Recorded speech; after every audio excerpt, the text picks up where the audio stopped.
All week long, I have been puzzling over one simple little question. Daytime, nighttime, washing dishes, clicking stupid stuff on Instagram. One question. When I go home this weekend and I unplug and I'm standing on a riverbank trying and failing to catch a fish, I will still be thinking about this one thing. Where's all that money going? Could the Trump Presidential Inaugural Committee, which raised, what, 3 times, 4 times as much money as they needed to spend for the actual inauguration this year, could that same inaugural committee use the leftovers, use the unaccounted for tens of millions of dollars they have left over? Could they use that to pay for other stuff now? Like maybe stuff they didn't want to talk about paying for, like people's legal defenses for the Russia scandal.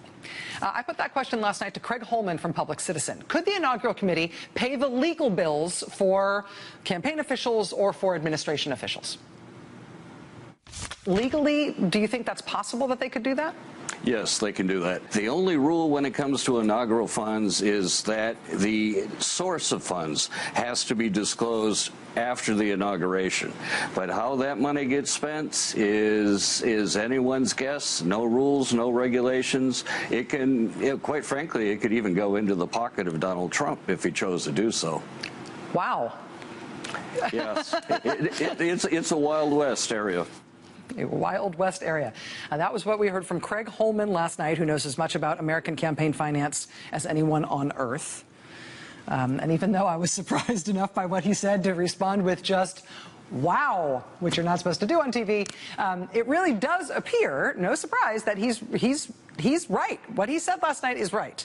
It shocked me when I heard it, but we talked to 2 different experts on this stuff today who told us, yeah, he's right. Told us the same thing. There really is very little law about how an inauguration committee can spend any money that they have left over after the shindigs.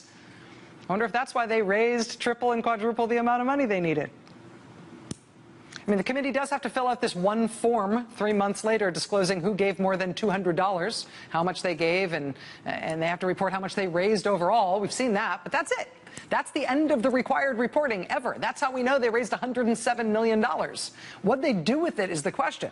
After they file that one thing, anything that could be considered to fit with the mission of celebrating the president's victory, anything they want to spend on, go for it. No disclosure. That's pretty much the Wild West. Saddle up. Write checks to lawyers if you want for the president or his family or anybody else. Go ahead. The sheriff is drunk and passed out under a shade tree. Do whatever you need to do. Spend it. I do have one update to report on this tonight, though. For the record, we've still got an overall no comment from the inaugural fund as to whether or not the inauguration money will be used to pay Russia legal fees or whether it has been used to pay Russia legal fees. We asked them that and they told us no comment. But I can report that Vice President Mike Pence, for one, is not using inauguration funds to pay for his legal defense. Mike Pence does have highfalutin legal representation on Russia. We know because his lawyer returns our calls, and he's very nice.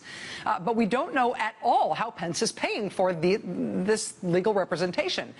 His very nice lawyer tells us that the vice president is not using inauguration funds. He also says the vice president is not using Trump re-election campaign money. He also tells us that the vice president is not using money from the RNC. He also tells us that the vice president is not using money from his own PAC. But he is somehow paying his lawyer, right? We're checking now to see if maybe Mike Pence is selling his plasma. Or like cleaning out his garage on Craigslist. I don't know. We'll keep figuring on it. Watch this space. Hey there, I'm Chris Hayes from MSNBC. Thanks for watching MSNBC on YouTube. If you want to keep up to date with the videos we're putting out, you can click subscribe just below me or click over on this list to see lots of other great videos.